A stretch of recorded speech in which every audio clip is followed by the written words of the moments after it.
Tonight is an evening where we're hoping to learn from one of our recent mentees, and this is Keegan Mussalo, BYU grad, University of Southern Alabama, College of Medicine. Did I say that right? Perfect. All right. Yeah. And we'll also have a founding member of BPOU, Dr. Akunyili, at Roseman College of Medicine down in Las Vegas, Nevada. Although I'm sure we'll be quite envious of your weather, and I think you have Formula One coming up pretty soon, or did it already occur? 2 weeks. In 2 weeks? Oh, great.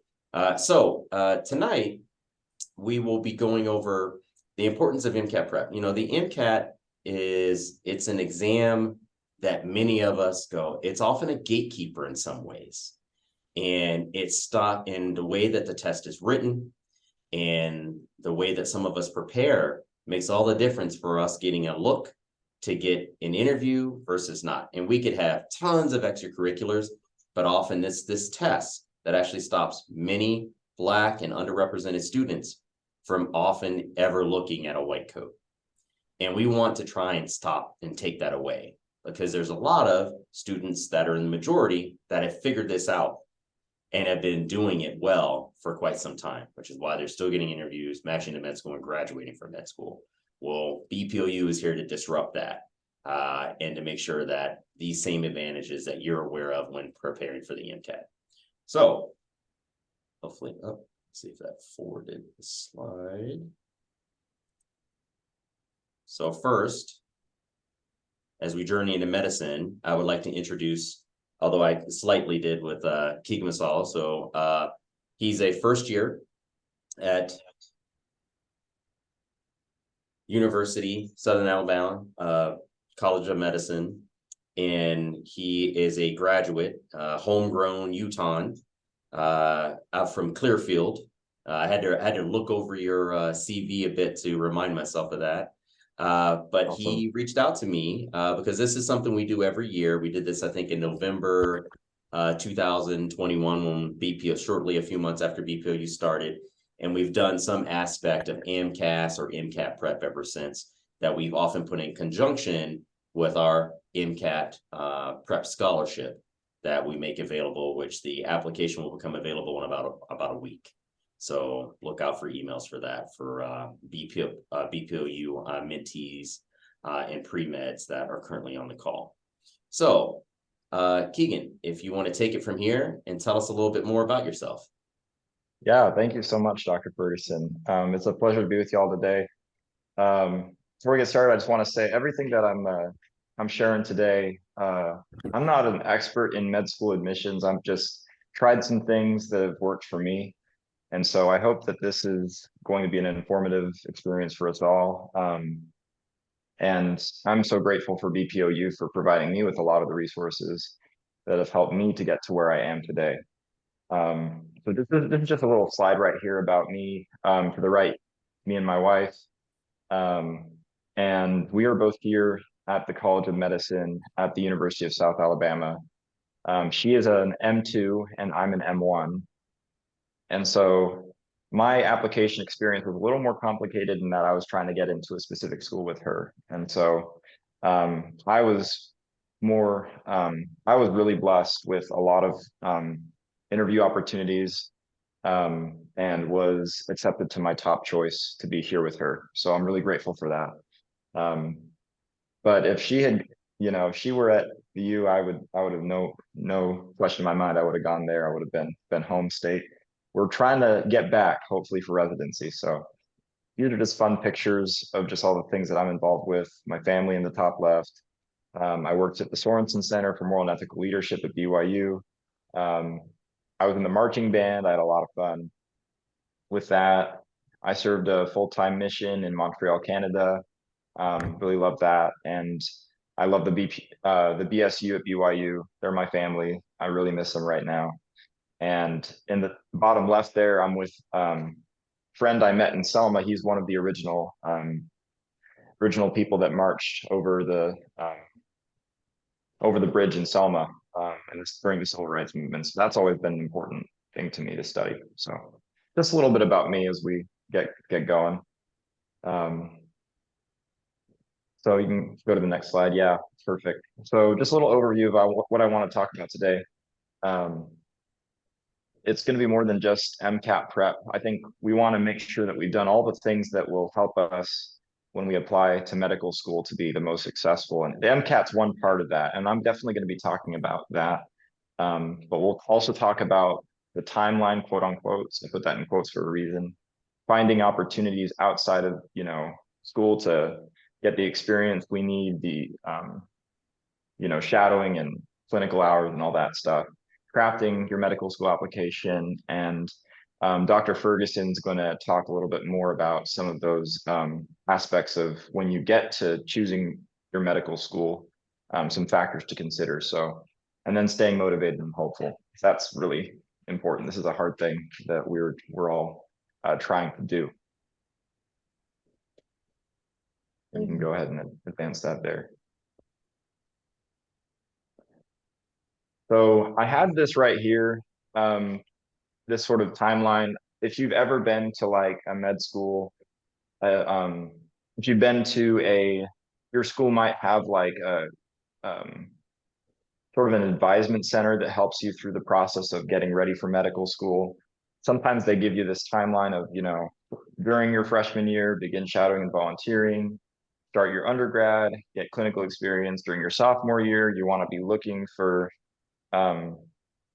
you're going to be looking to begin that clinical experience and continuing and whatnot. Junior year, between your junior and senior, you want to take the MCAT and apply to medical school. And then during your senior year, you're going to do your interviews, get more shadowing, volunteering, select a medical school, graduate, and then matriculate. So this is like the timeline that is often shown, and kind of maps out what you should be doing to get there.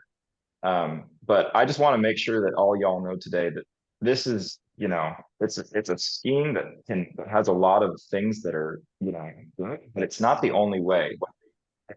In fact, it's the majority of people getting into medical school today aren't following this timeline. And so just know that the timeline isn't as important as some of these other things that we're going to be talking about. You can keep going there. And that top point, preparation, is so much more valuable than any timeline that there is. You want to make sure that you're prepared when you apply. And that preparation has a lot of different components to it, getting your clinical hours, shadowing, volunteering, doing research, and then staying on top of your science GPA and your other your curriculum in school, and taking the MCAT and all that. So the preparation, those things that you're doing, are much more important than fitting them into a 4-year window. And for a lot of applicants who are non-traditional, fitting them into those boxes or feeling like you have to fit them into those boxes might feel a little discouraging, but plenty of people get into medical school without it looking as pretty as that. See, finding opportunities. So these things that we've been talking about before, you can continue right there.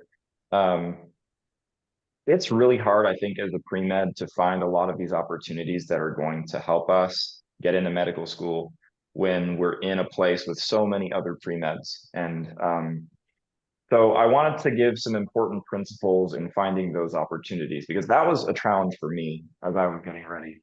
We want to make sure that we have that preparation, so that when we apply to medical school, people aren't asking questions about, okay, well, have you actually seen what this looks like? Are you sure that you've really demonstrated a commitment to this path? So these are just a few principles that work for me. For shadowing and clinical experience, I think if there was one piece of advice I could give somebody, as a foundational piece, just be curious. Be desirous to learn about your future career. Let that be the driving motivation behind what you're doing. Don't do any of these things really just to check off a box thinking, hey, I've done my shadowing, check. I've done my volunteering, check. I've got clinical, because if you do it that way, then it's going to seem like you're doing it just to get into medical school and not because you're actually passionate about this career that you chose, that you've that you are considering pursuing. And it'll make it so much more fun too. Like when you're curious about it, that's when it becomes fun to shadow. You're looking forward to that. It's like a break from your study, something energizing. Sometimes it's hard to find those shadowing opportunities. So I have this point here, get out of pre-med land. And what I mean by that is a lot of y'all are probably in places that are just crawling with people trying to do the same thing as you. So you're probably going to be going by clinics, asking for, clinical experience or opportunities to shadow.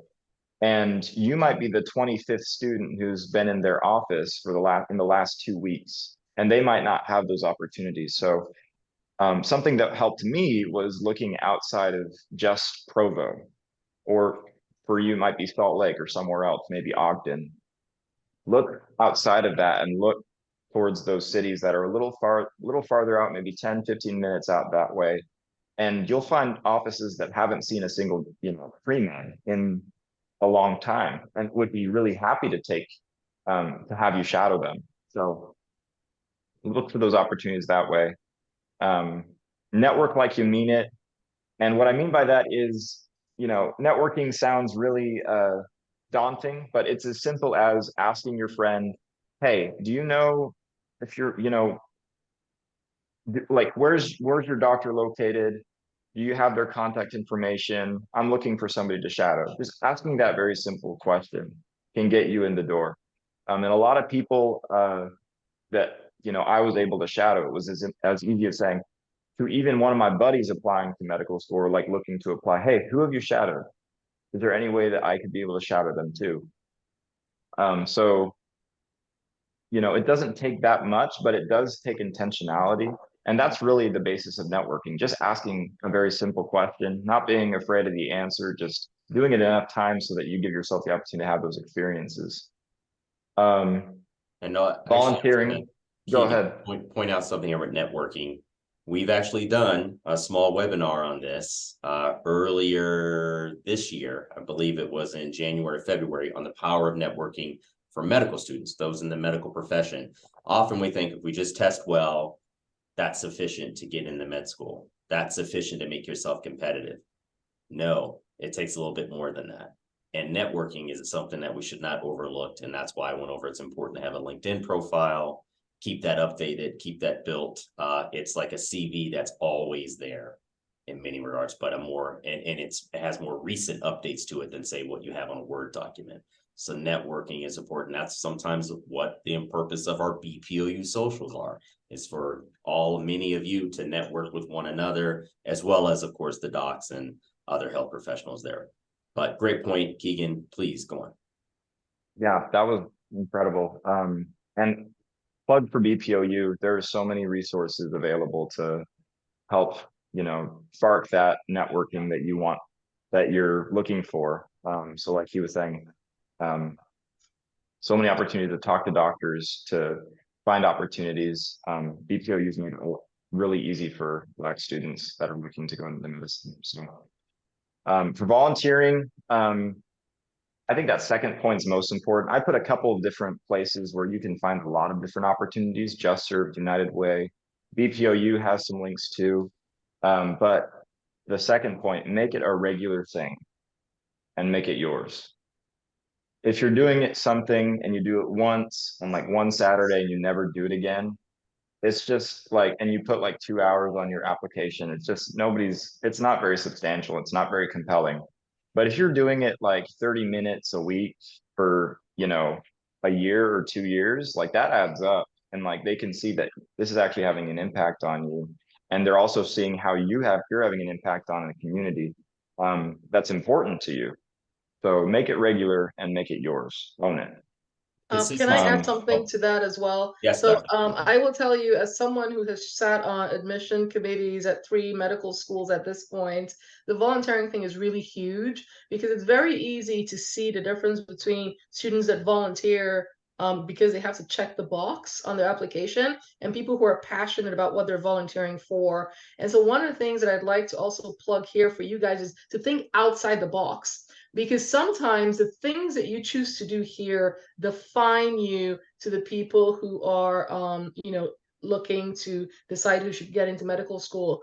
So like I remember there was a student who had a family member with autism and did a whole bunch of volunteering, actually like got a job to work as a para at like a local school for a couple of hours a week and things like that. And so think completely outside the box about what you want to do, because the more interesting it is and the more outside the norm it is, the more likely that it'll be the point that the interviewer on your medical school interview will take on to ask you questions about, and then you'll have stories to tell them about that. It sort of makes you a real person, makes you more memorable to them, and then sort of sticks out. So when you're thinking about volunteering, really think about that. Think about something that means something to you for a reason and use that, because then when you start having conversations about it, you could bring up all those things. And so you don't feel like it has to be something, very prescribed. Don't think about it as something that has to be sounding like volunteering. It could actually be something you're doing that's not even an official volunteering capacity, but something that you do for your community, or something that you do to serve people around you, or something that you're very passionate about that you built up. All of those things sort of count. So just think about a little bit outside the box. The more outside the box, sometimes the better, because then the more you stand out, your application stands out anyway. Thank you, Dr. Akunyili. That was awesome. Yeah, nothing to add there. That was incredibly said. And then clinical experience doesn't need to be paid. I think that's a big misconception. I just wanted to make sure that I refute. Like, you don't need to have like a paid position for it to be impactful and for it to provide you with the clinical experience that you need. But the principle here is that you want your clinical experience. The purpose of the clinical experience is really to get you close to patients, to help you see what this job is all about. You're not going to get a comprehensive look at medicine, but you are going to be able to determine more definitively if this is truly something that you want to do. You're going to be able to work with doctors, see what a day in their shoes looks like, see what it's like to interact with patients. That's a huge thing. And so the question, like, what counts as clinical experience? Anything that helps you work with patients, gets you in the clinic. It can be a volunteer position where you're helping patients get from point A to point B. I think that some of the best opportunities are where you're scribing, or if you're medical assisting, because those are opportunities to not only help patients into the clinic room, but you're also taking vitals, or you're writing down what the examinations that the doctor's performing. That's just incredible clinical experience. And you're going to have a lot of stories to talk about in your application too. And to be fair, like, those are, time commitments for sure, but the experience that you get is indispensable. And I can tell you, because I did it myself. I was a medical assistant at BYU. While I was at BYU, it's possible. It's definitely a sacrifice, but if you really have the will, you can make a lot of these opportunities happen. But make sure that you maintain your grades. You don't want your grades to suffer, because you can't say, hey, I have a 2.5 GPA, but look at all of this clinical stuff I was doing. You got to be able to show that you can study the books and you can do well, and you also have that experience. So don't buy into that myth there. That's gonna hurt you. I kind of look at it this way, just to make a point of, there's this balance. If you were able to do 1 to 2 hours a week, look at that as that's 1 or 2 Netflix shows I was going to watch. Instead, you're using that to volunteer. You're still going, and it's that consistency, and you're still going to be able to have time to keep your grades up, to have that research experience. And because it's like he said, you could have worked with, the current representation for Mother Teresa, but if you have a 2.8 GPA, you won't make it to even get a secondary. So there is that balance. But go on, Keegan, let's get into research. Yes. So with research, again, according to interest, as long as you own all of these things that you're doing, you're going to have fun. You're going to be happy. It's not going to be a drag. So, research according to interest. Find professors that are, you know, researching something that you're interested in. If you're interested in cancer, there's so many professors researching something related to cancer. But if it's something that's related to a subject that you really found interesting in one of your prereqs, like um, for me, I researched transcription termination in bacteria, and that was, I don't know, I always thought that was a really interesting mechanism in class, and so I decided to email a professor that was working on a project. And all the professors usually have a CV posted where you can see a list of the papers that they published. And if you show interest in one of their projects and you email them, that's flattering for anybody when they can see a student that's interested in what they're researching. And if you show that interest, they're going to have they might have a desire. It doesn't always happen. Sometimes labs are already full. But if you express interest to even just see what they do and show that you want to be a part of that research, they'll be much more inclined to make something happen there. And I think I know BYU definitely has a ton of opportunities. The U of U is a renowned university for their research in the sciences. And I've had lots of friends who are at the U that have also gotten those opportunities. And so as long as you show that interest and you have a desire to, you don't have to love research. I don't like, because if you really love research, go get a PhD. Why are you here? But you're showing that, research is really the foundation of a lot of the medicine that we know. And when you get into medical school, I can testify because we're studying immunology right now. Everything that we know is rooted in this research being done in laboratories, and lots of MDs do research. So it's important to have that foundation.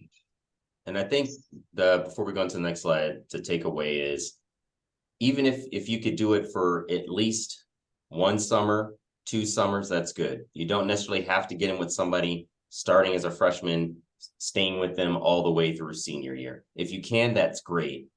But if you can, and if you don't have a publication, that's also fine. I don't want you to sacrifice your grades or an opportunity to volunteer because you think a publication will make a difference. That's kind of, we're looking at them like, oh, that's nice, but we care more about you having it than not having it. I didn't have a publication, so I still got in. Yeah. Well, one more thing I will also say is, when you read the faculty's research and you email them, be specific as possible, right? Because likely they're getting like a couple of other people also interested in working with them. And so if you just say this generic, like, oh, I'm looking because I'm interested in cancer broadly, like that's not really helpful. But if you're like, oh, I saw this research paper that you did on this specific thing, and I'm really interested in working with you in your lab, like, so just be a little bit more specific, because one, it shows that you've done your homework. And the second thing I will say is, especially females, just never, I know sometimes it's easy to be informal in emails. Please be formal, because one of the things that will get you in trouble when you're emailing either people for clinical experiences or for research experience is not being sort of respectful in your tone when you're reaching out. So that's just a huge thing. Like, I've seen people, like, reach out to me and say, oh, hi, Alice, or hello, Alice, or something. And I just don't even continue reading whatever it said, right? So just things like that, be sort of mindful of. I know that some of y'all email me and say, hey, Dr. Ferguson, that's okay. But outside of me, maybe don't start it with hey. All right. Yeah, that's true too. Okay, Keegan, helpful tips and links. Yes. So I just included some links that were helpful for me. JustServe, United Way. Those are just really good places to just find service opportunities in Utah. Universities usually have like a volunteering organization that you can find other projects as well if you're looking for where to get started. I included the BPOU link here to reach out to physicians that will have opportunities for you to shadow them. So become a BPOU mentee if you're not already. I'm sure a lot of you, if not all of you, are already. And then if you're looking for other opportunities, go to your hometown. If you're there for the holidays or if it's easy to get there, that's the place you can go to find doctors who haven't seen medical student or pre-meds like in and day out. Like, so ask for connections. If they say, hey, I'm kind of busy, I don't have any time for you, say, That's okay. Thank you so much for, even considering. Of any other physicians, include a specific specialty that you might want to see. Do you know any urologists? Do you know any emergency med docs? Do you know any? And they will know them. They will know people. So just ask for connections for to see the things that you want to see for shadowing. And then clinical, this is something I did because I was having a really hard time. And honestly, uh, by the time that I actually had a clinical opportunity, I had 3 interviews and I was deciding between those 3. And one of the places that I was interviewing with um, for a clinical opportunity, what it like came out of this method. But every time you're like driving on your regular route or you're walking and you see another clinic, like make a plan to stop by and see what's available. Just ask somebody. Just put yourself out there and say, I'm a pre-med. I'm looking for medical opportunities and experiences. What do you have? That if you want to see more opportunities that you haven't before, you got to start doing things that you haven't done before. So that was something that worked for me. Ask your pre-med friends if there are openings. The one that I actually ended up going for, the opportunity that I took as a medical assistant, came from a friend that was also a pre-med. And he said, when I first talked to him, he said, we don't have any openings right now, but later on, maybe it was probably a year later, actually, he said, hey, we're hiring if you're still looking for something. And I was like, I am. So anyway, that's something that I would recommend to you. Just ask around, like show people that you're pre-med and that you are excited, and they will show you what they have. We can go to the next one. And I was just going to also Here. say that under the Yeah. pre-med resource page that's on BPOU, you have to make sure you go to the preceptors. So it'll be under mentorship, resource, and there's a section called preceptors. We're going to add to that regularly. We don't always announce them when we do add, but everyone on there has been vetted and has agreed to take you under their wing. They want you to visit them. They want you to call them. Yes, Chimney. Hi everyone, good evening. Thank you guys so much for doing this. I just have a quick question about like clinical experience. I know that you mentioned something about it having to be like just getting like experience with patients, but I wanted to, because I work in donation services and I do like encounter like donors' families and stuff like that. Like does that like count? And but I also get to work with like pathologists at the medical examiners and stuff like that. Like is that like good enough experience, or does it have to be like I'm actually like serving patients in that like area? And I just wanted to like get your comments on that. So for everywhere that I've been, that would have counted. But again, you have to write it in like the story you tell is the story that you tell about yourself, right? And so they will be thinking, oh yeah, like you would make a great pathologist, like you have experienced things that probably other pre-med students have not.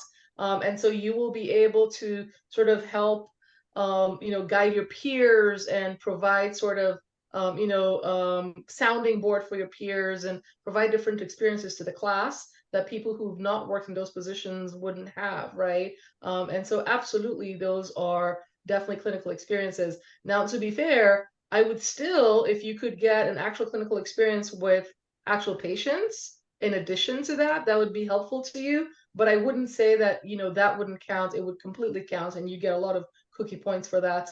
But again, the issue though is that you wouldn't have letters of recommendation or someone who could say this is how this person's bedside manner is with patients. So that's sort of a downside of doing something that's very like pathology based. But again, you probably could, if you had whoever the physician was writing your recommendation, or whoever works with that program, saying she interacts very well with the families she has, right? Because you're looking to see, like, do you have communication skills? Has a physician or someone observed you in that role? Because those are likely people writing your letters of recommendation. And I can tell you, we read every single one of those letters of recommendation, not necessarily for the great things they say about you, because we expect them to say great things about you, but for red flags, right? That sometimes come up indirectly in some of those. So yeah, for sure. And does that answer your question, Chimney, about your current, because you're talking about the iBank, right? Yes. Yes. Yeah, so that's one. It's good, also underlining the point that's outside of the box, right? Not many students are doing that. So that's kind of going to stand out, and you've done it consistently. And it does, it's a very important role because it helps with corneal transplant, it helps with sustaining sight. So you can say you're inspired by the work that you're able to do because you are intricately involved in the number of steps needed for someone to be able to get the proper specimen to be able to get over to an ophthalmologist so that they can help restore sight for someone, so or maintain or sustain sight. So I think but you having something, it is good where if they can see your patient interaction, but many of us on the admissions, we do know what shadowing, it's mostly observation. So they know a lot of docs, you're not documenting, you're not typing something unless you're a scribe, and that's like a job versus you're standing in the corner with a clipboard and you're asking questions. So really more of it sometimes will be if you can help from time to time, but you really will have to follow the lead of the preceptor on what they will let you say to a patient, what their staff will let you do. Because I've seen some where they mostly just stood outside by the nursing station and didn't come in, and just the doc spoke to them when they came out. And I'm like, wow, that's not the best experience. But when they came in with me, it was different. But it's often the baseline. So one thing I think with shadowing is to make sure that if you have an opportunity where you're able to come back and it's not just like a one-off thing, look up a particular topic that you heard that day and maybe say, hey, can I present this to you? That's what'll get you that LOR, because you weren't asked to do it, which is that type of initiative impresses people. All right, let's go on to the next one here. Yeah, so MCAT we're prep. we're gonna be talking about the MCAT a little bit. So MCAT's super tough. Okay, that is fact. It's so don't underestimate it. Don't think you can just slide by and just wing it. It's something that you need to prepare for. And the goal here is to be able to take the MCAT once. So you can advance it. I think all these sort of pop up. Sorry. No, you're good. So the reason why we want to take the MCAT one time, it's like there are lots of reasons. Medical schools don't like to see multiple poor MCAT scores. It's really expensive. So like we're talking, I think it's like $335. So you don't want to be paying that out of pocket multiple times in a row, and then add that on top of all the application costs. And it's just not fun. It's not, I don't know of anybody who's like, oh, I'm so excited to take my next practice MCAT or my next MCAT. Like it's like 8 hours of testing. Okay.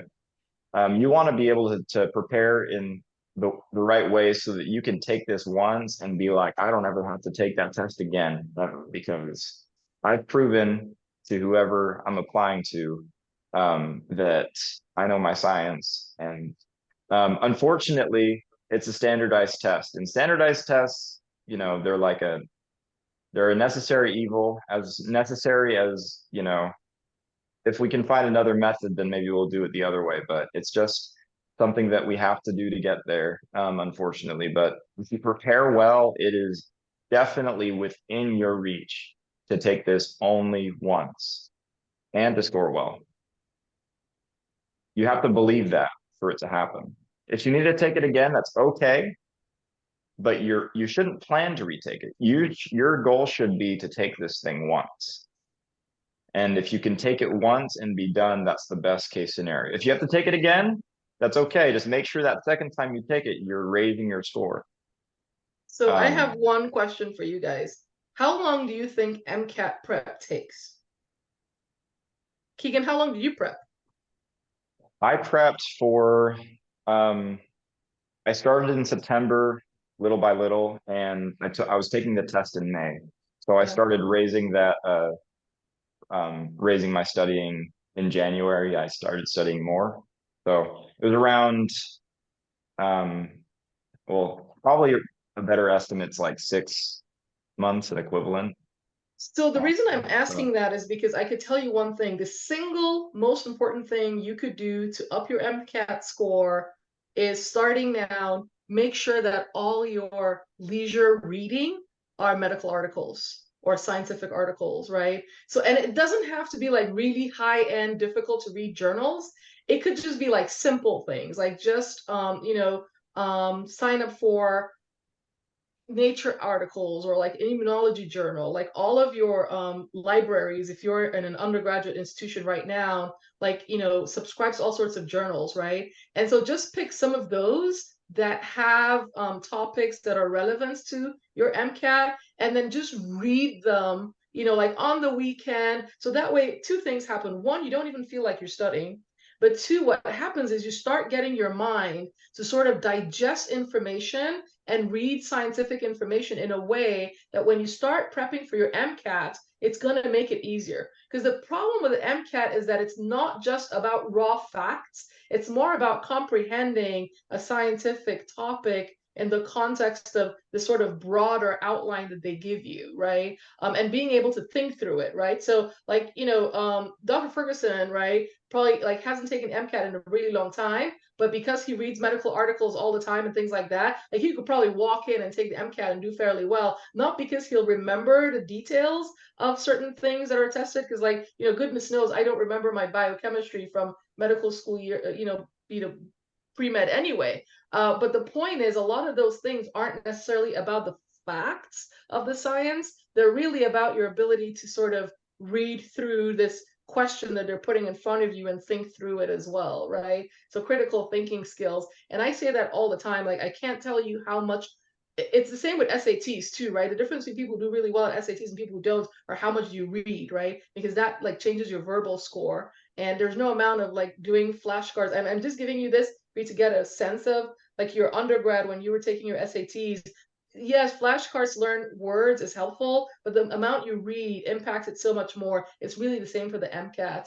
It's like if you're steeped in just scientific reading, your MCAT is going to be at least 15, 20 points higher than if you're not. So the single most important thing that you could do right now is, it doesn't matter when you're planning on taking your MCAT, just start making a habit of, like, on your Instagram, don't follow all the social media of people, like, yeah, follow BPOU, but like follow scientists, right? On your reading list, like, don't make it news articles about whatever else, make it news articles about science articles, because then you'll know what a messenger RNA is. You'll remember it because it's in the context of things that you're reading about. And it'll help you a lot when you actually start going for the MCAT. So I just really want to plug that in there. So I think when you think about some of the ways in which underrepresented minorities are most disadvantaged in medicine, especially if you're first generation to go to college, so you don't necessarily have, a family environment where everyone is typically talking. I mean, I could tell you someone who has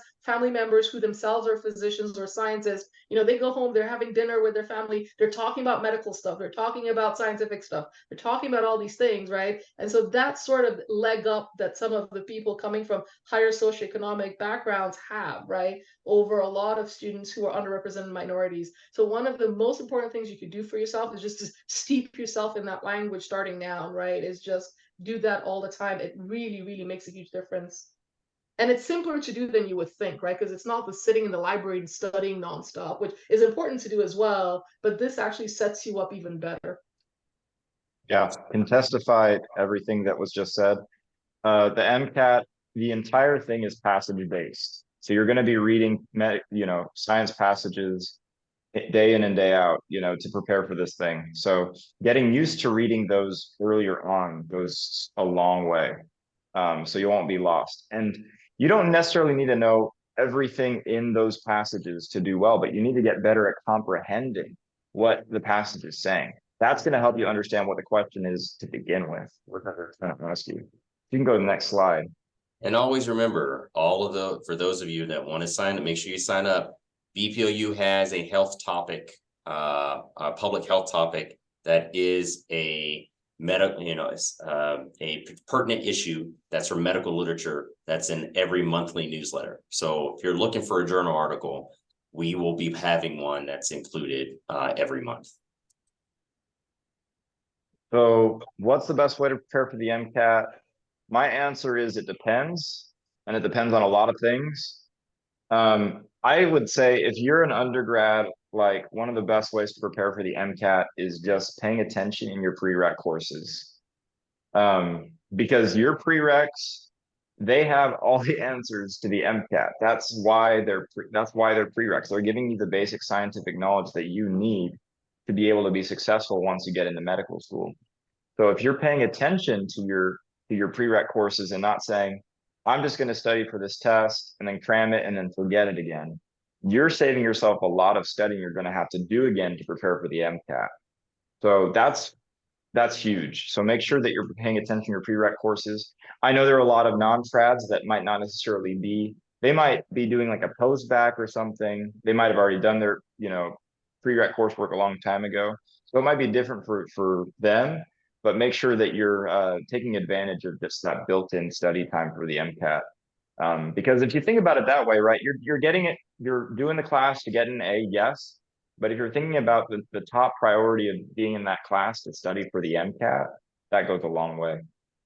And then the second point I have is make sure that you're making your study time for the MCAT count by studying for at least 3 months. And I would recommend studying longer than that in shorter sessions, because if you are repping this content over a longer period of time in shorter sessions, there's a thing called spaced repetition that it works in your favor. And that spaced repetition is basically saying, if you're reviewing this material and, in a few weeks you're looking at it again, and then in a few weeks you're looking at it again, by the time test day comes, that is going to be so solid in your mind. It's going to be like second nature. That mRNA is just, it's going to be second nature to you. That will be a question that you will get 10 out of 10. You'll get it right. You'll get it right 10 times out of 10. And so to build that sort of knowledge, that knowledge body to be able to perform well in the MCAT, as if you decide to start earlier and long term, that knowledge is going to stick a lot easier. And just Third point I have, go Oh, ahead. go on. Yeah. No, please. I was just going to say, for those that are applying for the MCAT Prep Scholarship to be a BPOU scholar for this coming winter, we, as part of the interview process, for those applicants that make it through, we will ask. And if you're trying to take it in less than 3 months, we will not support you with that scholarship. So, and then that's sometimes when we have to move on, which we've had to do. We've had to move on to the next candidate because they said, oh, well, I'm going to start studying in January and take it in March. And I'm like, I know you may have a great GPA, but if you haven't done, that's not enough time to prep, and you're just finishing a prereq. So I think the key takeaways here are try not to prepare for the MCAT unless you're doing it slowly over 9 months or 6 months or greater. Try not to take it or prepare for it while at the same time as your prereqs. It can be very distracting. And once again, you don't want your GPA to be too low to stop you from getting even in the door. Mm-hmm. There is some wiggle room with an MCAT based on the school, certain programs you're applying to, those that might have already identified you, which we'll get into in my section. But if your GPA is under 3.0 because you prioritized MCAT studying when you had physics lab, no, I'm going to tell you right now, you need to space time for that. When Dr. Akunyili she can probably give you time when she took the MCAT. I did it in the summer of my junior year, and that's all I did. I was supported by my dad. All I did was I went to the local mall, took a Kaplan class, came home, studied for hours. I had 1 day off on Sunday, and all Saturday I was in the library, and that's what I did from pretty much the beginning of June until I took the test at the end of August. Some people know May to the end of August. And that's what I did the entire time. Took it gladly. I did well. Score still came in on time for me to apply. But you might want, if I had to do it again, I would have loved to have started sooner. But I know finishing physics, I would have been distracted, and I probably would have gotten maybe a C instead of the B+ that I got if I was trying to prep for the MCAT at the same time. So no, these are all great points. Yeah. And then something that boosted my score like nothing else was just doing practice tests. And I think it goes back to what Dr. Akunyili was saying. Like if you are repping this test over and over, you're getting used to reading passages and getting ready to answer questions. So don't make the first time you take the actual test the first time you ever see it. That's the worst thing you could do. You can buy a test for way cheaper than the real deal and see exactly what you'd get on it and be able to work from there, know your baseline and know where you need to work on. So do tons of practice tests. I think the best way you could do it is, do enough practice tests so that the real deal is just another practice test. And you're not feeling, so heavy that you've never seen this before and you're running out of time. If you've done practice tests, then you get to the point where you know where you're at in the exam. You're not stressed about time. You know what you need to do to get to the next passage, the next section, and to finish the test well. That was the biggest difference for me. It was like over a 10-point difference in my score. I saw over a 10-point increase in my score after I spent a month doing practice tests at the end of my study. So huge plug there. And then the last point I have is just make sure you're working hard. It's not something that you can buy a test prep program and it'll just magically pop in your head, the knowledge that you will need for the MCAT. It takes some serious dedicated time.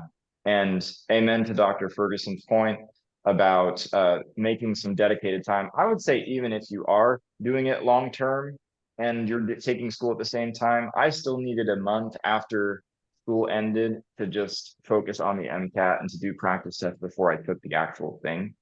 And so make sure that you're giving that dedicated time, put in the hard work to make sure that you get a good score. And the higher the score, the better, right? You want to give yourself every possible advantage to be able to get into the school of your choice. And I want to make that, and Dr. I can probably add here with her Kaplan experience, make sure that before you start your test prep, you kind of get your baseline with an AAMC, like an actual test, see where you're at. Then you use the ones that the test prep company will provide. Some of those will actually be harder than the AAMC, and then you'll see your score go down and you'll get discouraged. But don't, because say 4 of their practice exams, you take one that's a real representation of the MCAT, and that's where you gauge where you are. So I often tell people at least 3 to 4 minimum between those that are going to be provided by your test prep company. Yeah, I think that's what I did. And that worked for me. So, and then I have some specifics for soon-to-be test takers, if there are any with us tonight. Make sure you have the timing of the exam down. And I have listed the timing if any of y'all if those that haven't really looked into the MCAT yet want to know. It's 3 sections, 95 minutes per section with 59 questions. CP is chemistry and physics, biochemistry and biology is the next one, and then psychology, sociology. Those 3 sections are just passages, science passages, and they give you some data for you to interpret, and then they give you 4 to 7 questions, depending on the passage. And then they have the CAR section, the critical analysis and reasoning section. That section is like a reading section. It's comparable to like a reading section on the ACT, but on steroids. It could be about anything you could ever imagine or dream of. It could be about history. It could be about art. It could be about literature. It could be about, politics. I even had one about, I had one about clowns, like on my actual exam. So it's like, it could be literally anything. And you have to be able to critically reason. And so that section's a little shorter. It's like 5 minutes shorter and there are fewer questions, but you're going to need that greater time per question because it hits like a truck, not a car, a truck. And again, this is where I mean the whole, like, make sure you're reading like from after this call, right, until you take your MCAT, everything you're reading should just be in that style and in that tone, because if you're just reading those, you're going to get so used to it that like when you're doing, even when you get to the practice test, you're like, because you don't have to know the actual topic itself. You just have to be able to read through it and be able to think through what it means. Like you have to comprehend the meaning. So like, it's not like you don't have to know anything about it. But for the most part, it's really what's your comprehension, what's your scientific comprehension, and what's your scientific acumen like. And that is less facts and more just your thought process. Exactly. Yeah. And then after every practice test that you take, oh, I forgot to say that this is what I did for the timing. I gave myself 3 minutes to read each passage in the science sections and 4 minutes to read every passage in the cars section. And then I gave myself 1 minute to question after I finished reading.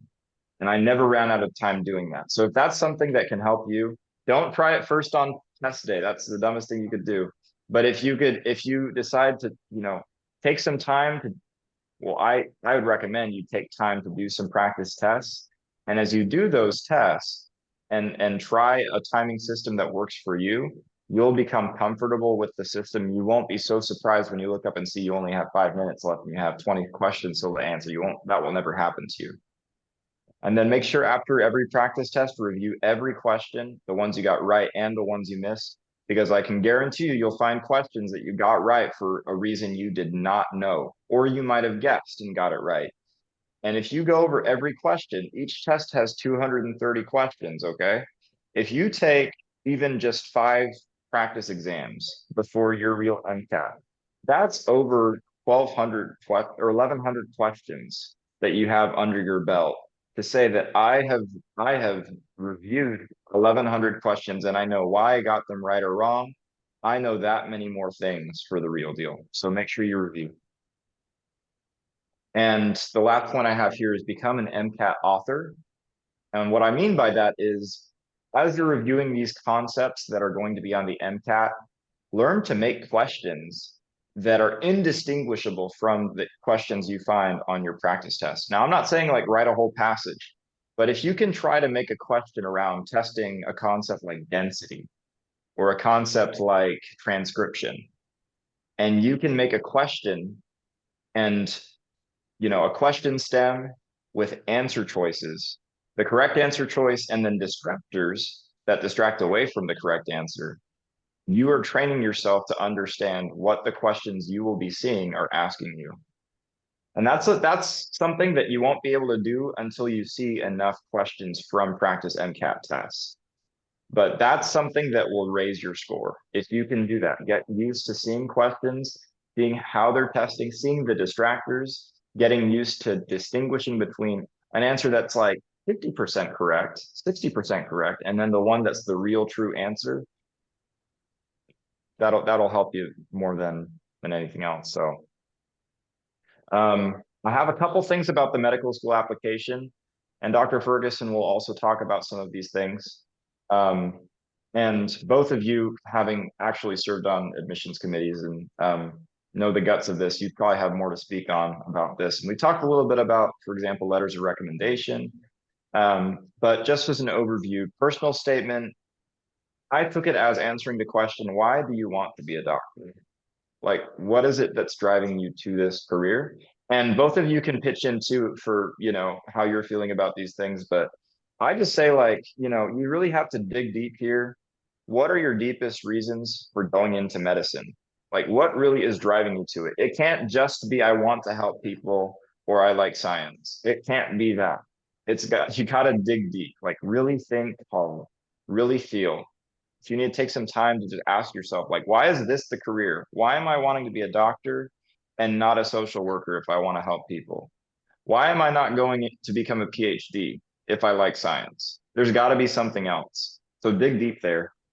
Activities essays show, and I'll let y'all speak more about this, but activities essays are all about showing who you are, what meaningful activities you've been involved with, the ones that are related to medicine and the ones that you do outside. I had a section on chess because I like chess. It's one of my hobbies. So I wrote a section about it.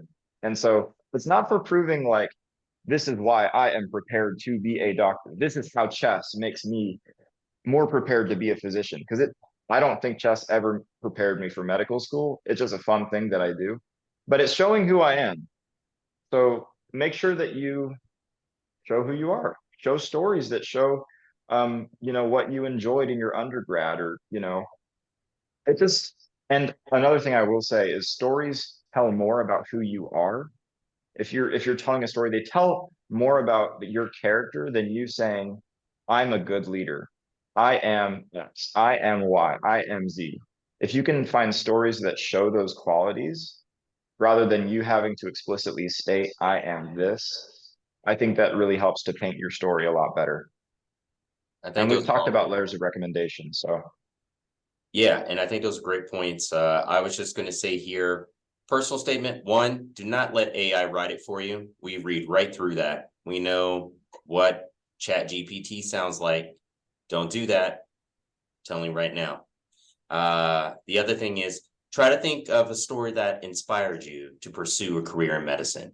Or, if you end up writing something to say, I like science, then that's going to be, well, there's a lot of other things you can do that involve science that don't require you to go to med school.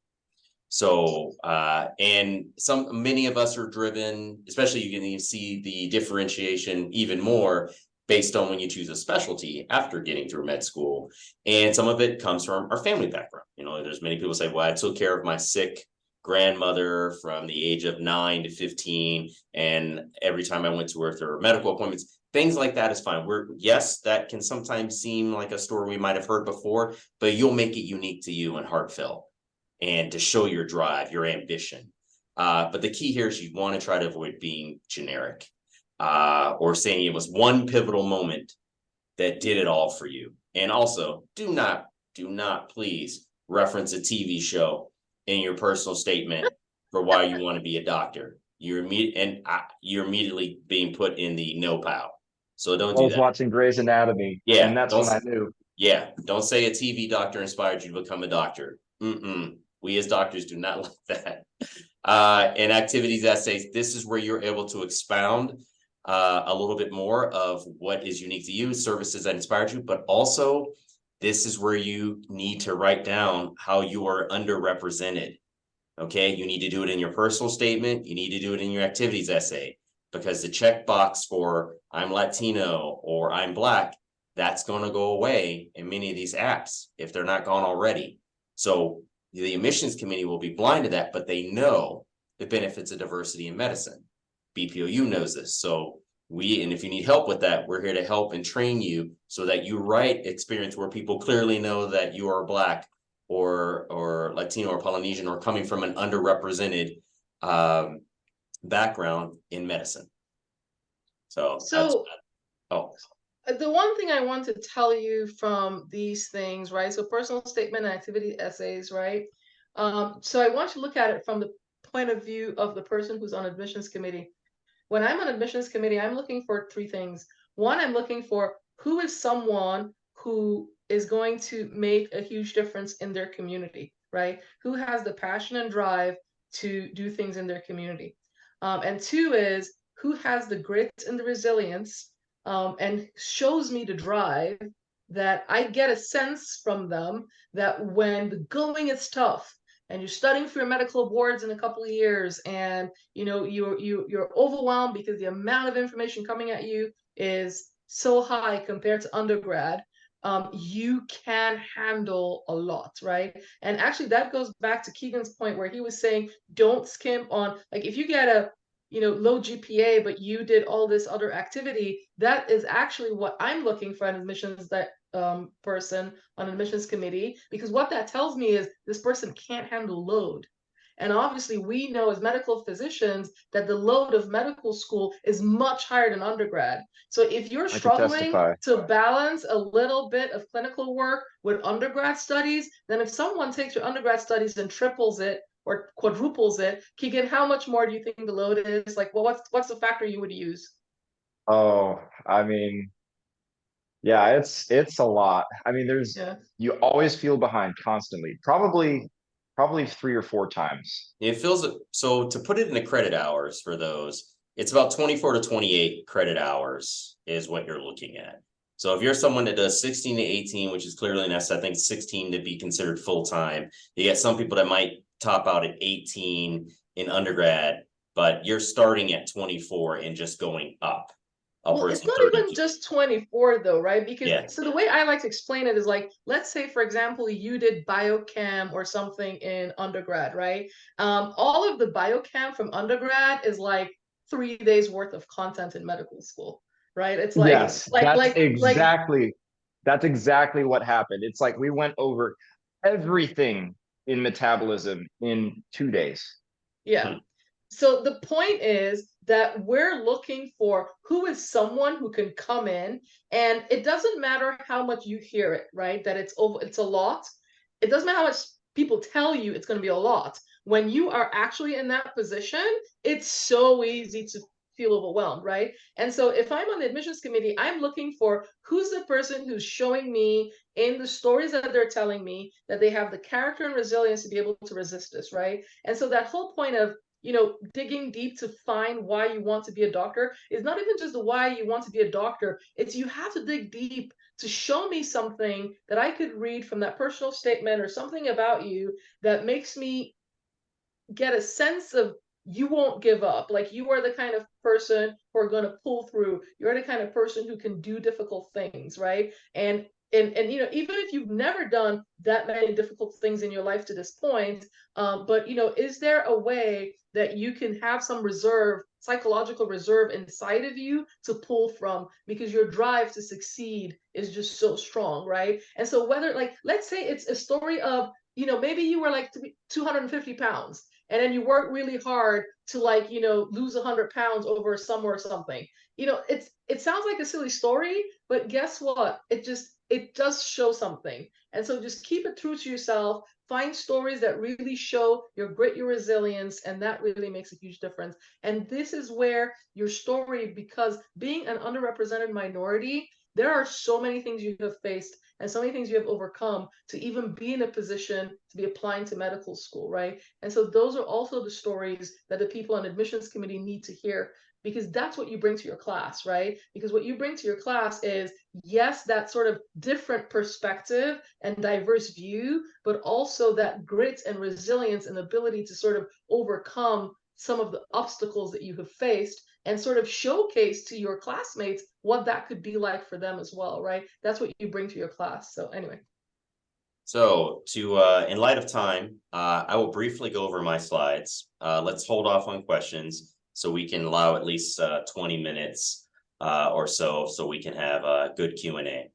So, the part of the beyond I wanted to go over was in choosing a medical school. So you've gotten the MCAT, you've talked to your mentor. They've told you, yes, you should apply. Yes, you have the time. Yep, you have all the letter. Everything else is set. You've been given the green light and now you're choosing. Now, how do you choose a medical school? Now, it's much more comfortable to be in a position where if you have a good GPA, good extracurricular experiences, and an MCAT score of 500 or better, doors open. And then it's about how do you narrow it down. But also, what if you have a borderline score and the GPA isn't the greatest and you work so much to support your family, you don't have a ton of shadowing, you don't have a ton of clinical hours. What school will still give you kind of that chance? So these are things I want you to consider. So 5 factors: schools that have shown interest. So I had at University of Maryland, even though I was not going to school in Maryland, they knew I was a Maryland resident at that time, and they reached out to me, as well as Howard, to say, hey, would you like to come to our school for a tour? That doesn't happen to a lot of students, but sometimes you got on somebody's list that somebody was tracking. So look out for that. So when you're in undergrad, you may get, in junior years, when I got my first letter, early, I want to say it was fall of junior year, shortly after taking the MCAT, I was like, oh, okay, sure. Yeah, I'll stop by Howard. I'll stop by University of Maryland. So those that show of interest, cost, this is a factor. So I went to a state school, and we were talking about this a little bit earlier. So Michigan State College of Human Medicine, because there's an MD and a DO school there. At this time, mind you, for current, I would say, to account for inflation and just the cost of schools going up. So when I went to med school in 2000, okay, this is 23 years ago, it was really high. You know, expensive med school at that time were about $48,000, $50,000 a year.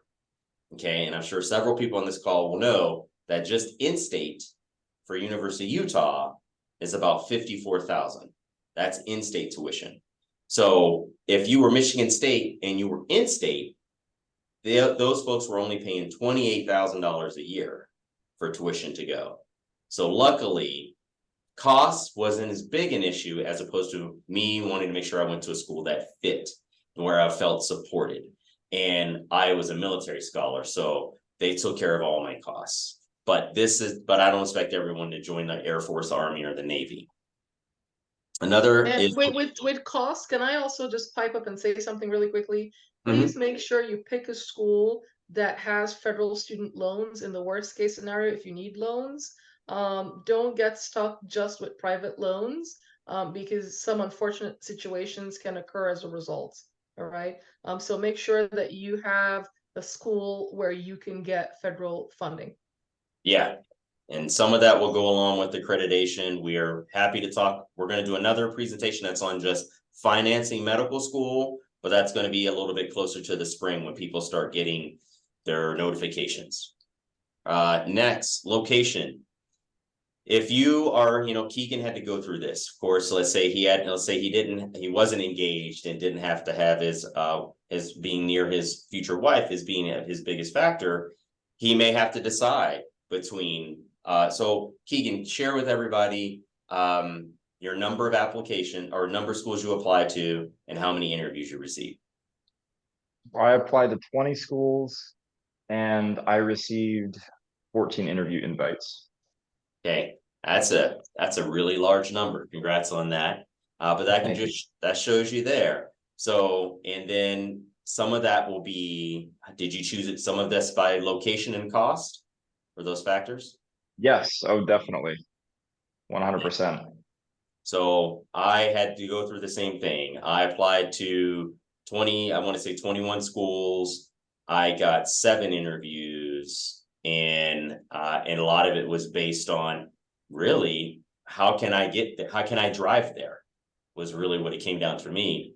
Because this is back in '99 when I was driving to all my interviews. I think I flew to one. And that was because of cost of the interviewing. So this also, there's a difference today due to COVID. A lot of things are sometimes virtual, but that was at a time where you had to physically go there. So just even the cost, this is all added cost of applying. So, but location is, where do you see yourself for 4 years? But also, this is when you have the factor of a number of schools to decide from when you're interviewing. Now, if you only have 1 interview, some of this stuff will not apply. If you only have 2 interviews, some of this will not apply. But if you have 4 or 5, I'm sure Keegan might have had 14 interviews, but I don't know if he went to all of them. No, I didn't. Yeah, and so that shows you as well. Honestly, I was just like, if I can get one of the top 5 schools that I really want to go to, then I don't really care about going to everyone. So good. Specific field of interest or curriculum, I feel like this is kind of tertiary when making that decision. And then support. So Michigan State is 10% Black student population. So I met students that were 2-3 years ahead of me that would have been there when I started. There was a Black dean as part of the faculty in administration. She greeted me, she took me around. There was another Black student that gave me a tour. So I was like, oh, and I kept telling him, hey, how do you feel supported here? I'm coming from a university that's still predominantly white, but this is a little bit less so. Well, it's be okay. I've never been in Michigan. And they're like, you're going to be fine. If you struggle, they're here to support you. They will often, bend over backwards to help you to make sure you get through med school. So that's also but you have to kind of pick this up during interview. but also talking to the students that are part of that body after interview. And they'll often will give you the number of med students. Med students are part of the interview process, so you'll meet many of them. Numbers, MCAT and GPA. So this is when you're going to look at the school. I think it's on the AMC website. You put in the school, it'll tell you average GPA they admit, average MCAT they accept. Some of this, though, will be varied when they're looking at underrepresented populations. And I say this, and don't be discouraged if it says average MCAT is 510. Still apply to that school if you're over 5, if you have a 500. You are high likelihood that you will be looked at, and there's something about your application that separates you from the masses. Okay, so don't let that. And if you ever need to vet the list, that's what your mentor's for. That's what BPOU is for, to help you vet that list. I did that with one of our mentees right now who has 3 interviews, and he's about to have more. So another thing I will say to that is that's the average. Average means 50% of students have a lower score than that, right? And so also just keep that in mind and don't be completely discouraged. Exactly. USMLE, COMLEX, and pass rate. I kind of throw this in here. You want to go to a school that kind of has some depth. They've been graduating students well. They've been getting into residency of choices. They have a good match rate. That's why it's kind of last, because most there's almost some of the curriculum for med school is standardized, but all schools have a little bit of varied way of how they teach. If it's more PBL based, it's more traditional. They may push you into clinical exams very early, but making sure that they prepare you well for your shelves. And the USMLE and COMLEX, if you 100% pass is what you want to hear that's coming out of a school, especially for those first ones. Medical school interests. So this is going through that first, if they're interested. So there's pipeline programs, or should I say pathway. The University of Utah has them. Post-bac programs, these are sprinkled throughout the nation. This is someone where you want you really want to go to a particular school in that state. Say University of Illinois has a post-bac program. You have family there. You are applying to other schools, but you want to put a little bit more of your eggs in one basket where they will get to see you, know you. There's a post-bac program now that leads to admission at University of Utah. And these are, I don't know if it'll open up here. Yeah, a lot of these post-bac programs at schools that have medical schools give at least, I think if you keep a certain GPA, you get an automatic invite to an interview. And so, yeah. And then some of them, I think if your GPA is high enough in the post-bac program, it might even be an automatic admission. Exactly. But you make sure you evaluate that first. You don't want to spend money on a post-bac program. And one, you don't keep your GPA high enough, because if you don't keep it, then you spend time there and you're like, wow, I should have done something else. Or they give you a master's in medicine, which has duped a lot of students, because you can't do anything with a master's in medicine. I've not employed anyone that has that. So though, to me, that's a scam program, but happy to talk more about that later. Pay attention to the average GPA to give a little bit more credence and specifics to what Dr. Akunyili said. Review GPA USMLE cutoffs. MCAT being weighed less heavily in the future due to bias. So a lot of schools understand that there is more to a student than their MCAT. They should not be judged so harshly because of the MCAT. It's still there. So for example, University of Utah is 25% of what they use to weigh you. So that means they're looking at your GPA, extracurriculars, clinical, shadowing, letter of recommendations, and then 25% is your MCAT score. Well, when it comes down to it, a 502 and a 510 is weighed the same. They're not going to give you significantly more points to the total score when they're rating your app. So it's more about getting in that door, making that positive impression once you interview. Med school costs, grants and financial aid. Once again, we'll have another talk on this. Understanding loan burden and specialized scholarships. There is a lot of students sometimes feel discouraged when they see the number. Many accredited med schools will have tons of programs and scholarships that is unique to them, that are from endowments, and that, you know, for international student, for someone from your underrepresented background, they will have them. And then always options to address cost. We do not want the cost of med school to stop you from your dream. But costs are going up. This is what is projected in 2025. And as Dr. Akunyili, being with a new med school and leaving another new med school, she can tell you these costs are going up. And support, I'm just trying to get to, so we can get to Q&A. It's not all about prestige at a school. So you can go to NYU Med. They may just see you as a number and not provide you much support. So it is important. Also knowing, assess support faculty and staff. Oh, wow. That's not supposed to be there. And staff for students of a diverse background. And you have to kind of decide, can you thrive here? That's after you finish your interview, can I thrive here? Or when you're trying to put your list together, can I thrive here? And then I will let Keegan finish us out. Yeah, I just have a couple points. Seek out a mentor for staying motivated and being helpful. They will help you along the path. Like, you shouldn't do this alone. And then don't listen to people who just want to discourage you. Don't listen to people who want to show you how much they're doing to get into medical school. And don't drown in the stats, because stats talk about what has happened in the past. Your future is not predicted by the past results of other people. This is your chapter to write.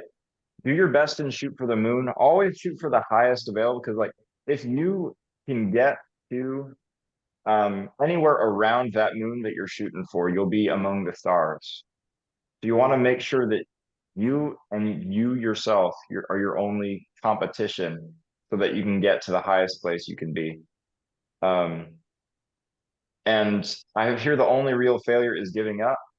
And perseverance, Dr. Ferguson made a great point yesterday as we were talking, just, you know, that not giving up doesn't mean throwing yourself against a brick wall time after time if something isn't working. If you take the MCAT the first time, you get a 488, you know, don't take it again right after thinking that a miracle is going to happen. You're going to get a 50, 505. It's like, that's just not, that's not going to work. But not giving up, I think, looks like taking a step back and saying, I'm going to go ahead and take a prep program, and I'm going to, devote this period of time to getting better. Sometimes it means I take a step away from it completely and reassess, and then start again when I'm feeling comfortable and I'm feeling like this is the time for me. So failure here is saying that I do not have the inner capacity to get to where I want to be. And I fundamentally believe that if you want to be a doctor, that you can be a doctor and that you can get there. There's a path to that, right? I picked this picture for a reason, because there's a path. It's uphill though, and it's windy. And you might want it to be a straight shot, but there might be bends and turns. So you got to make sure that you keep that hope by realizing that it's not a straight shot for everybody, and that's okay. And I think it's key here. Go back to your mentor.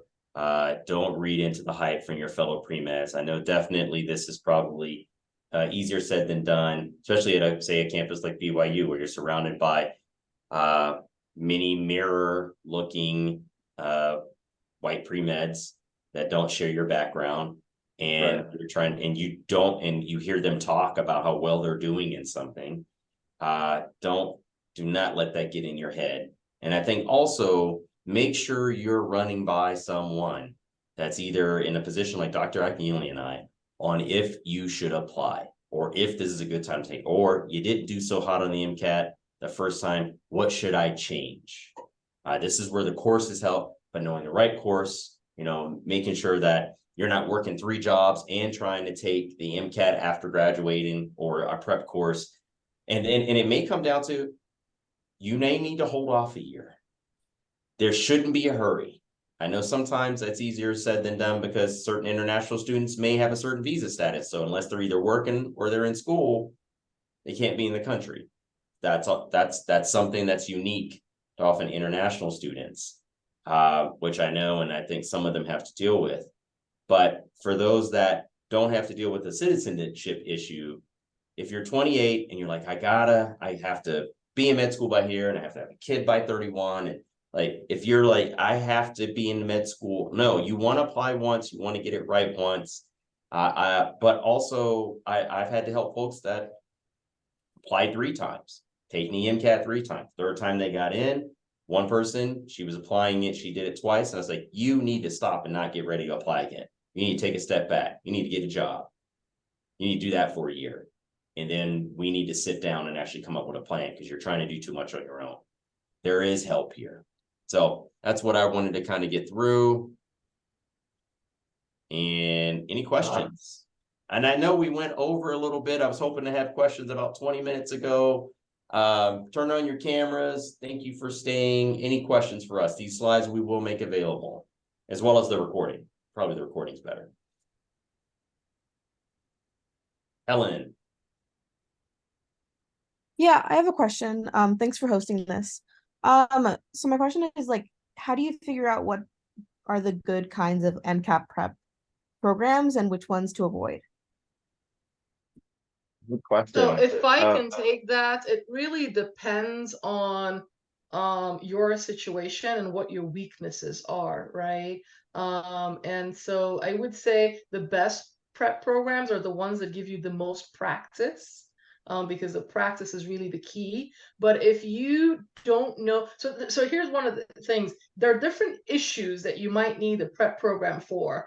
But if you don't have the basics down, if you don't know the fundamentals, if you're missing just key parts of the core curriculum because you rushed through it in undergrad and just passed your test, you don't really understand the fundamental of molecular biology, you don't quite understand the central dogma, you don't understand like certain key, then you have to go back to content, right? And there's no like quick prep that someone could do to teach you those things. And so before, like when you're thinking through like, hey, what's the best program for me? It's really, where am I in my pathway, right? And so it could be you need more content knowledge, but other than needing more content knowledge, I would say one of the best ways to evaluate how good it's going to be is how much practice exams are included, because those practice exams really make all the difference.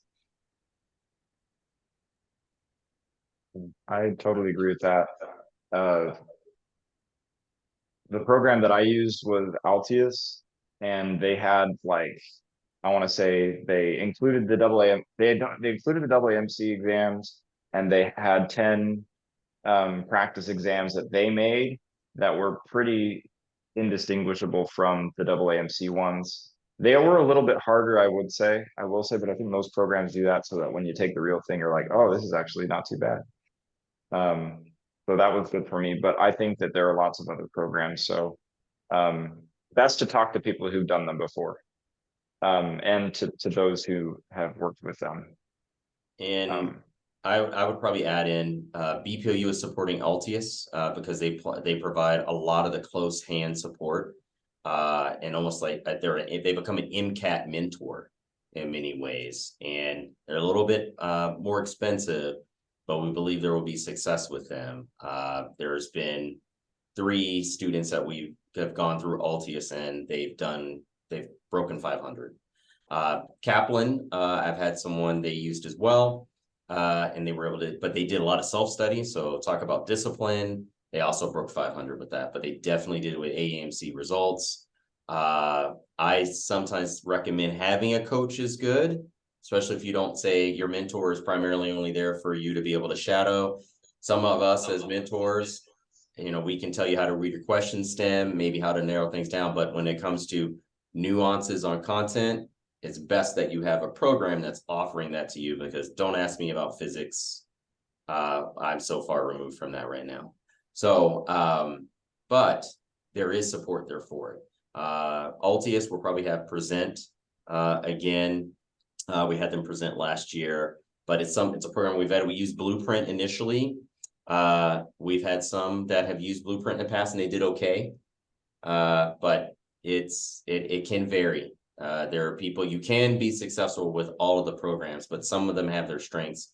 Altius has more of that, I think, hand holding, a little more of that soft gloved approach. Yes, Chindi. I have another question. What is your opinion about like repeating classes? Like, let's say you got like hypothetically you got a C plus, and then if you take the class, you're gonna get an A. Like, because I think I had a horrible teacher, and I learned my lesson like the hard way. Like, what is the like? Oh God, what is your opinion about repeating classes, and how does that look in like the med school application? Well, it looks better than initial low score to begin with, right? And so remember, especially if it's a science class, a lot of medical schools don't just look at your overall GPA, they also look at your science GPA specifically. And so if you have a high GPA, but then your science classes, your GPA is low, it's actually not good for you. It's actually even terrible for you because it shows that you're struggling with the harder, like, more conceptual, more scientific subject areas. And so in that case, like there's nothing to lose from retaking it again. But then the issue though is if you retake it, then you better get an A. Because if you retake it and then you do poorly again, when I'm looking at the transcript, I could see both scores, right? Because it's not going to override your previous attempt. It's just going to show up as an additional one. So then when you redo it, it has to be a very, very good grade the second time. Otherwise, then you might as well not do it. So I agree with that. So it has to be highly targeted, Chimney. I am supportive of it, especially if you're like, wow, if I get 4 A's in repeating these or 3 A's in repeating these 3 courses after undergrad or maybe even during, hopefully not during, but let's say after undergrad and you're taking a year to kind of improve it, polish everything. That's when I would consider it, but you have to be targeted. So if you say if it wasn't the teacher this time, but it's a subject matter, like, well, I have a B, is it really worth taking something that's a B to an A at risk of it going lower? I wouldn't do it for that. But if you got a C in something and you're like, I know I can do better at it, either at a different institution, like Salt Lake Community College can offer certain prereqs, or UVU or USU, something where maybe the curve is a little different. Yeah, but so that's dicey though, because when you do that at a school that's not known to be as rigorous, it also, I mean, it's not that it's not a good idea, it's just that admissions officers can typically see through that if you do it as like a community college instead of where you did it the first time. But I will tell you though, is that most schools don't do overall GPA for your entire college. They often do the last semester or the last year.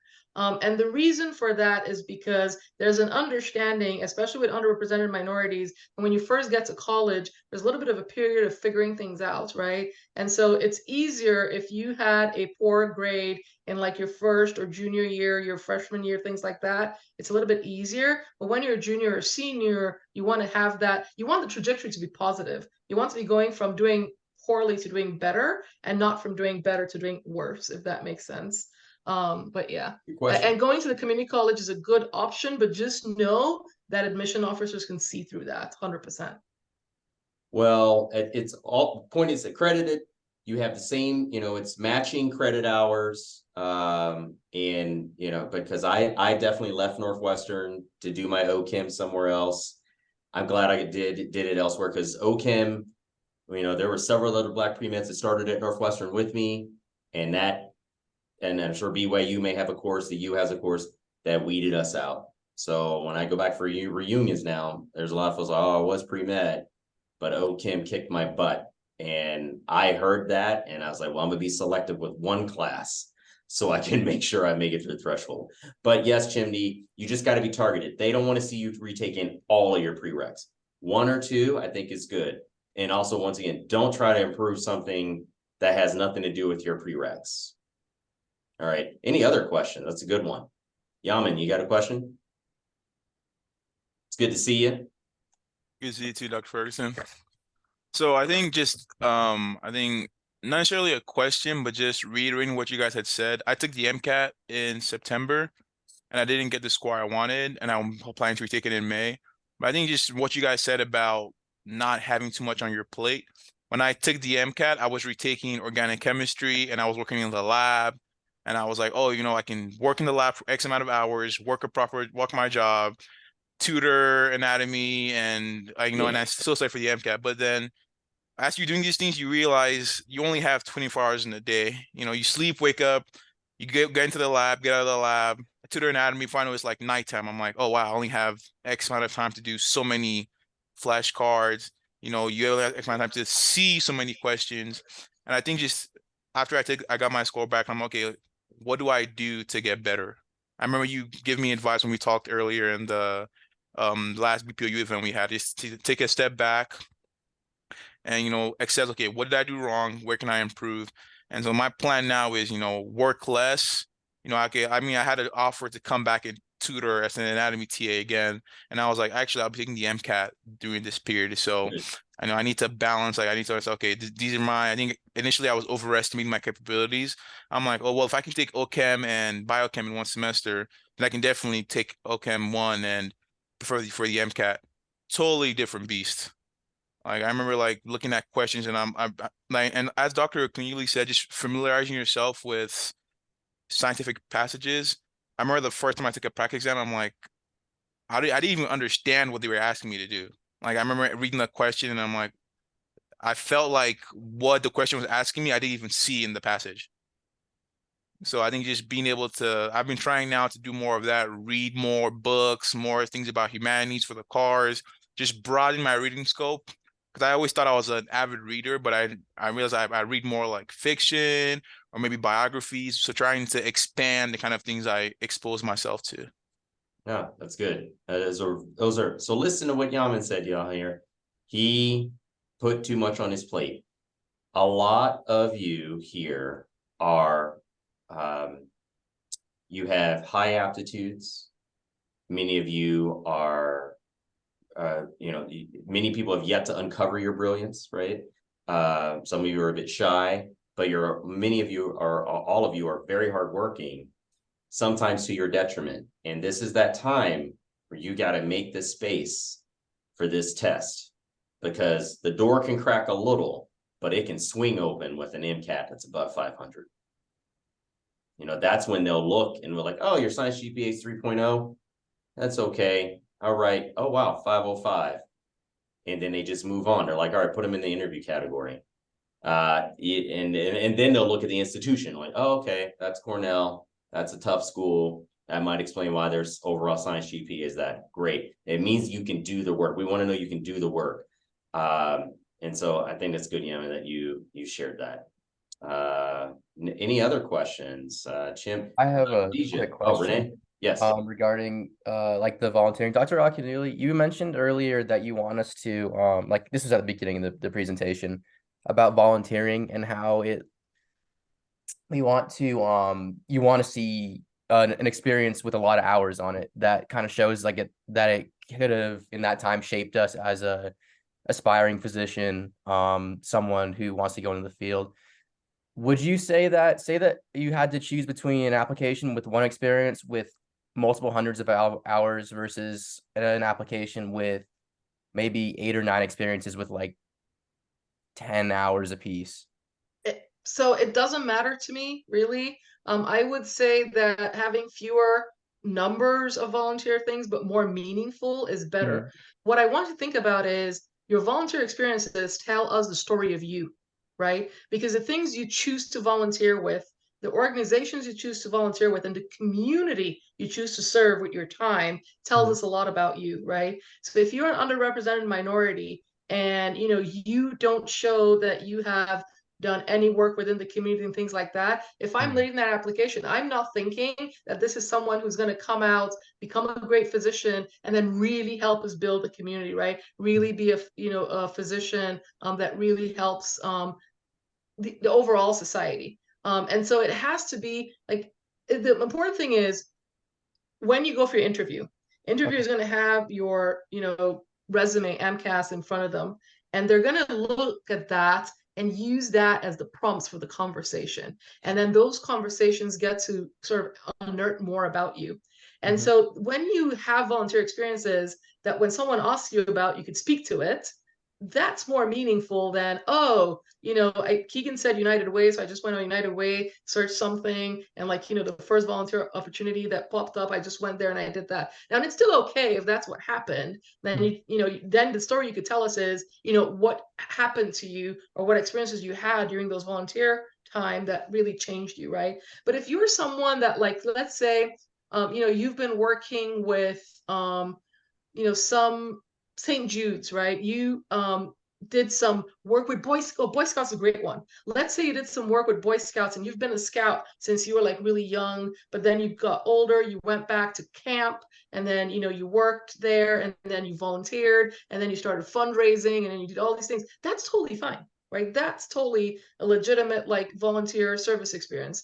And then if you could turn that into something else that you did and talk about how you like the outdoors, how this has really helped you, how you connected, maybe you want to go into pediatrics, whatever it is. The point I'm trying to say is it's more important that your volunteer experiences tell a story that you want to tell about yourself than that you just have them for the sake of having them. So if you have 10 volunteer experiences and you only did it for 1 or 2 hours a week, here and there, so total you have 20 hours total, and then there's 10 different experiences, so you did them for 2 hours each. I'm okay, what does this tell me about you? Nothing.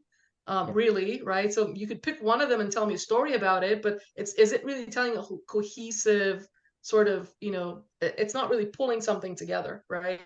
But if it's oh, there's a local homeless shelter and I volunteered there, and I went there every Thursday once a month for 6 months, right? And this is what I learned, and this is why that was important to me, and this was why I chose this to be something that I did. That tells me something about the type of person that you are, and the type of service that you're interested in doing. And so those sort of things sort of matter. Okay, perfect. Thank you for clearing that up. And then I guess a kind of transition question on that as well is if with a letter of recommendation from someone who is at the organization we volunteer at, does position necessarily matter? I mean, I guess what I'm trying to say is that I volunteer at a health clinic, and the lady that I work really closely with, she's a nurse practitioner. Is that because I know that they want to see letters? It's helpful, but you need physicians. So I've had people who applied, and everyone who wrote them letter of recommendation, none of them were physicians. Those letter of recommendations, unfortunately, even if you have one from someone who's not a physician, you need people who are physicians, because what we're looking for is someone who's a peer to evaluate your sort of acumen for medical school, right? And so, if someone who hasn't gone to medical school telling me that you're really brilliant academically doesn't mean anything to me, because they don't know what medical school is like to be able to tell me that this person looks like they have intellectual acumen to cope with it, right? And so that's sort of a little bit where you do need physicians. And Khadija had a question, she has to leave. What characteristics should we try to develop? Focus on your strengths. It doesn't really matter what they're looking for a person. They're looking for what makes you unique. So whatever makes you, I'll give you an example. I speak 6 languages, right? I have it on there. I speak 6 languages. It makes me interesting, because then during interviews, they're like, oh, well, which 6 languages do you speak? How did you learn those languages? It makes me interesting, right? But that's because I'm good with languages. I'm a good linguist. For you, it might be something else. It might have been, I had a student who had played tennis, right? Not professionally, but at sort of Division I college tennis. And that showed me commitment, right? It takes a lot of commitment to wake up, go for your training, go for so all of those things. It doesn't really matter what it is. It's just that it has to be something specific to you. Good. Man, it's too bad she hopped off right before I sent all that through. Well, she's part of One Step Before, so she'll hopefully will get that message. Well, I have a question. yes. I'm sorry. Yeah. I know that most of us probably deal with imposter syndrome and stuff like that. And I know all of us are really hardworking, and I'm sure if I talk to some of my friends, I see, oh, you guys are doing so much. But I know that Keegan mentioned something about the networking, and how do you present yourself in a way, I don't know, I feel especially with me, when I meet other people, I really try not to show them how smart I am, but I don't know, at the same time, how do I show them my abilities kind of like a elevator pitch, kind of like something in like that realm. But at least for me, like I find it really hard to like kind of like show people like my capabilities, and they kind of like underestimate me just based off that like first impression. Like, what are like some tips or like, you know, anything that could like kind of like help me, because I feel like that's what I'm like trying to work on right now. That is a really good question. I think that's something that all of us, you are not the only one that feels that way. I've felt that way a lot too, of people who, and I think we have to deal with like the harsh reality that there are some people that really will assume, because this is the world we live in, will assume that you might not have those characteristics, even if you do. Something that's helped me is to let my works speak for themselves. I think that's an important principle to say, you know, I'm going to do my best, and whatever that best is going to speak for itself. Like, I know that I am good at helping people in, you know, a compassionate way, connecting with them at a deeper level. What am I doing right now that is speaking to that? And when you're trying to network with, you know, with doctors, or trying to network to find opportunities in the clinic, or even with research, you know, you might not necessarily have those experiences that show that you can do a specific thing. But I don't think that that necessarily needs to bar you from additional experiences that get you in the door. And so expressing interest and a desire, and a lot of those qualities that Dr. Ferguson was just talking about, you don't have to say like, I am compassionate, I am altruistic, but I think expressing genuine interest in whatever, you know, in medicine, in what a doctor is doing, interest in the research that a professor is conducting, I think that interest in and of itself shows that you're curious, shows that you are somebody who wants to take this seriously. And I don't know, I think that that speaks volumes for somebody. And I think humility goes a long way too, recognizing that you don't know everything, you know, but you know enough to be able to get to places where you will know more. And you have every single right to be where you are, just like everybody else pursuing this same path. So those are a couple of things that have helped me. One practical advice that I would give Chimney is, one, identifying the problem like you have, and obviously just working on your elevator pitch is one, but I'll give you a second one that really matters. So one of the things that's very frustrating as a physician and being in education is when people ask you questions that show they haven't bothered to look at the issue at all, right? And so one of the things that you could do very easily is always, when you're trying to express interest and you're trying to communicate with other people, especially when you're trying to find people to sort of mentor you and champion you and things like that, is say, oh, I looked this up and I found this, this, and this. What else would you recommend? Right? Or, oh, like, I'm really interested in the research that you do, and I see that you've published this, and that, and I read your article and it was really interesting. Then ask a question. Because otherwise what happens is, when you ask a question, and you have the right to ask any question, like you have a right to ask silly, dumb questions, because obviously you're not there yet, you're going to be there, right? But there's one thing to ask those questions while demonstrating that you've done your own due diligence to that point. And then even if it's, you know, a question that's a little bit silly, the doctor's more than happy to talk, because doctors, we like talking about ourselves and we like talking about the work that we're doing, right? And so we will be more than happy to then sort of engage you, right? But I think that's a key piece, because every time that I've seen students that have sort of, you know, gotten to where they've gotten a disadvantage is where you're asking questions that just tells me you haven't even looked at the website, you haven't read. And the worst part is, someone sent you an email, you don't read the email, and then you like respond, and then you ask a question that's like in the email that was answered. And if you'd taken 10 minutes to read the email, you wouldn't have had to ask that question, right? And so even if you have to ask a question about something in the email, at least say, I read the email and I saw that you mentioned this. Could you please specify, and then ask a follow-up question, right? But you always have to sort of put the part that like I did my part and this is where I'm confused about, right? Or stuff like that, because that's a practical thing you can do. Imposter syndrome, it never goes away, because no matter how smart you get, you'll always be in a room with people even smarter than you, who know things even better than you. And if you go into medicine, that's almost always going to be the case. But like the elevator pitch is important for you to develop, and your mentors could help you with that. And then other than that, just become comfortable with who you are. Do your due diligence, be comfortable with who you are, and then have that elevator pitch. That's really the 3 things I'd say. MD, you belong here, okay? You belong at the U, you belong in your job, right? So, that's why I make you guys present. One of you are gonna get tasked with joining me for a presentation. Mind you, I'll take all comers right now when it comes to doing a presentation, say on diabetes or lung cancer.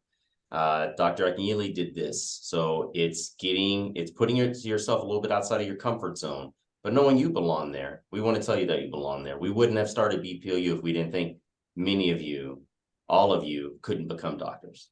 You just need the guidance. You just need the support. You need someone to believe in you. And sometimes maybe throw a little bit of money your way to make sure you can get there. Well, good. This was great. This is great. I will make sure that when the next one for finance comes out, how to finance med school, we'll do that a little bit later. We're probably going to have a specialty night, December 6th. That'll be in person. That'll be a hybrid event. It's going to be probably anesthesia. So that'll be presented soon. That'll be the last one probably for the year. And then we'll start up again in late